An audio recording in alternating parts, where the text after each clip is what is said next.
నమ్మే మీరు వారితో మమేకమై వారి సమస్యలను పరిష్కరిస్తే అంతకంటే ఆనందం ఏముంటుంది?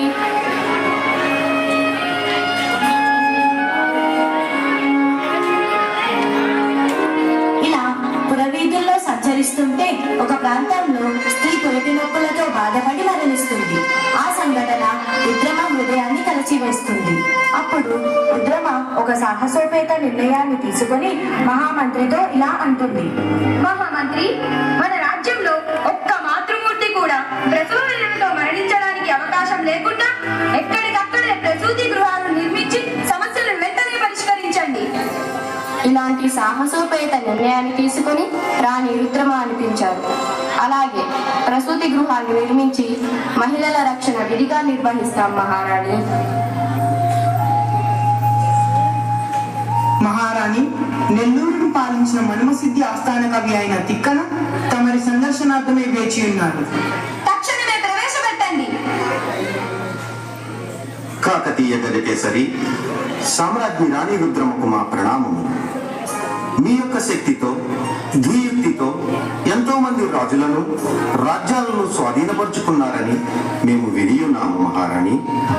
మీ పరిచయం మా రాజ్యానికి రావడానికి గల కారణాన్ని వివరించండి. మహారాణి, మేము మనుమసిద్ధి ఆస్థానంలో ఉన్న కవిత్రయ కవులలో ఒకరిని, తిక్కన సోమయాజి నామధేయుణ్ణి. మీ యొక్క పరాక్రమ విషయం తెలిసి మా ప్రభువుల రాయబారిగా మిమ్మల్ని ఆశ్రయం కోరి వచ్చింది. మహాభారత ఆంధ్రీకరణ మీ రాజ్యంలో జరగాలని మా అభిలాష. కవి బ్రహ్మ తిక్కన వాక్య, మీరు మీ బృందం మా రాజ్యంలో ఎంతకాలమైనా నిరభ్యంతరంగా ఉండవచ్చు. సూర్య చంద్రులున్నంత వరకు నిలిచి ఉండే మహా ఇతిహాసం మహాభారతం. ఆ మహత్తర గాథ ఆంధ్రీకరణ మా ఆతిథ్యంలో జరగడం అదృష్టంగా భావిస్తున్నాము. మీ వంటి సత్కవి రాకతో మా రాజ్యం పునీతమైనది. మీ కృతితో మా రాజ్య యశస్సు శాశ్వతమవుతుంది. ధన్యవాదాలు మహారాణి. అతిథి దేవోభవ అన్న మాటను తూచా తప్పకుండా పాటించి హిందూ జైన మతాలను ఏకం చేసి మత సామరస్యాన్ని చాటిన మహారాణులు మీరు. మీ ఖడ్గ శక్తికి తిరుగులేదు. అందుకే మీ పాలన అజరామరం.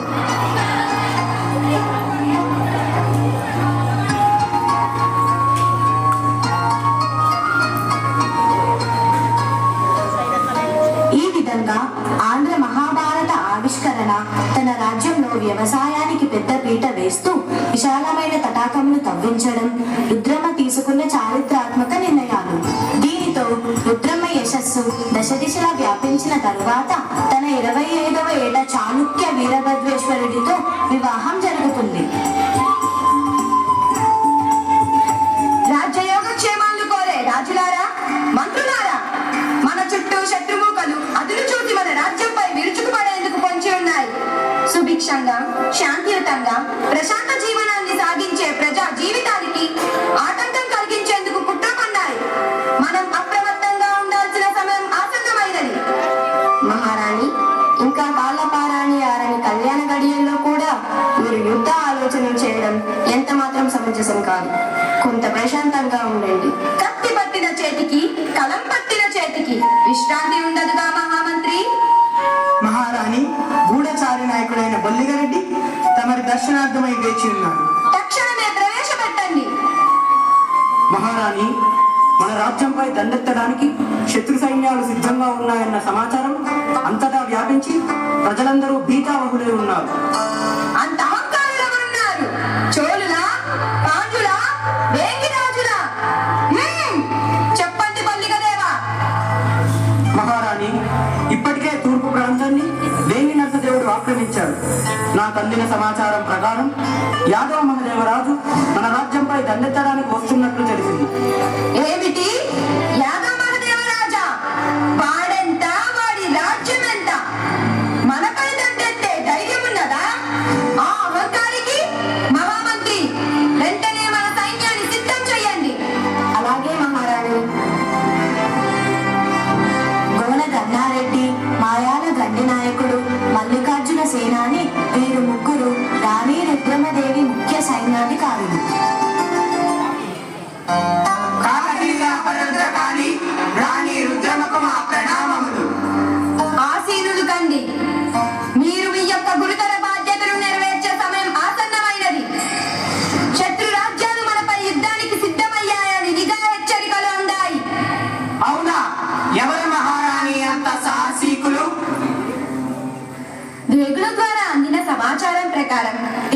మహదేవరాజు మన రాజ్యంపై దండెత్తడానికి వచ్చాడు.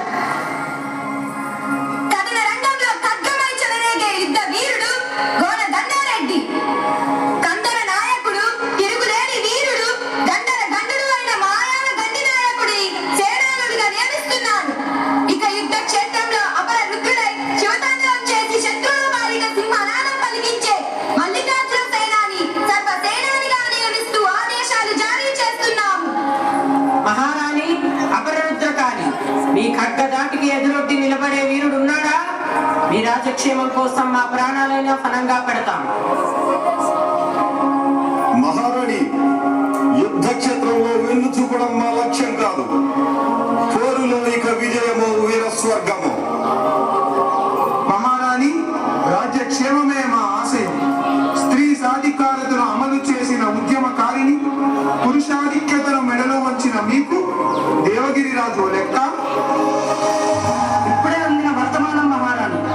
మన చిరకాల ప్రత్యర్థి వల్లూరు నేలే అంబదేవుడు కూడా మన రాజ్యంపై దండెత్తే అవకాశం ఉందడం. రుద్రమ చేతిలో అన్ని యుద్ధాలలో ఓడిపోయిన అమ్మదేవుడు అవకాశం కోసం ఎదురు చూస్తున్న సమయంలో మహదేవ నాయకుడు కాకతీయ రాజ్యంపై దండెత్తుతున్నాడని తెలిసి అతనితో చేయి కలుపుతాడు. ఇక ఎలాగైనా రుద్రమను ఓడించాలని గూఢచార నాయకుడు చెరకు బొల్లిరెడ్డిని లోబరుచుకుని కాకతీయ రాజ్య రహస్యాలను తెలుసుకుంటాడు. యుద్ధోన్ముఖులను చేయడానికి జాయప సేనాన్ని ప్రవేశపెట్టండి. శభాష్, మంచి నిర్ణయం. జాయప సేనాన్ని రూపకల్పన చేసిన పేరిణి నృత్యం మన సైనికులను సమరోత్సాహం చేస్తుంది.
మగవానితో కళ్యాణి కాలు దువ్వడమా?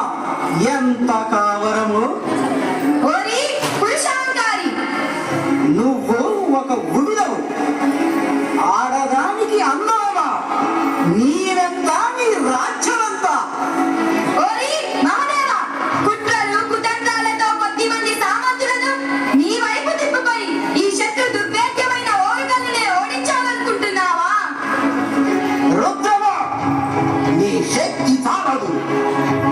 8 లక్షల సైన్యం నా ఆజ్ఞ కోసం ఎదురు చూస్తున్నారు. ఇంతకాలం మమ్మల్ని అనగదొక్కి పాలన సాగిస్తావా? చూసావా నా బలం? ఇక నీ గంతు చూస్తాం. ఓరి అహంభావి అంబదేవ, యుద్ధ క్షేత్రంలో శత్రువుల తనంతో బంతులాడుకునే నాకు నీ సైన్యమో లెక్క. నీ కుత్సిత రాజకీయాలు ఇక చెల్లవురా. నీది రాజ్య అహంకారం, అది మంచిది కాదు.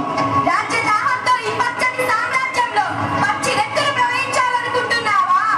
నువ్వు ఎన్నటికీ ఈ కాకతీయ రాజ్యానికి రాజువు కాలేవు. యాదవ మహాదేవరాజా, చూపించు నీ శక్తి. ఇరుక్క రాజ్యం. రాజ్యంలో ఒక్కరు మిగలకుండా అందరినీ మట్టు పెట్టండి. కాకతీయ సామ్రాజ్యాన్ని నాకు దాసోహం చేయండి. కాకతీయ సామ్రాజ్యం నీకు దాసోహమా? మతి భ్రమించినదా? కలలు కంటున్నావా? మహిళను జయించడం అంత కష్టం కాదు నాకు. మహాదేవరాజా 8 లక్షల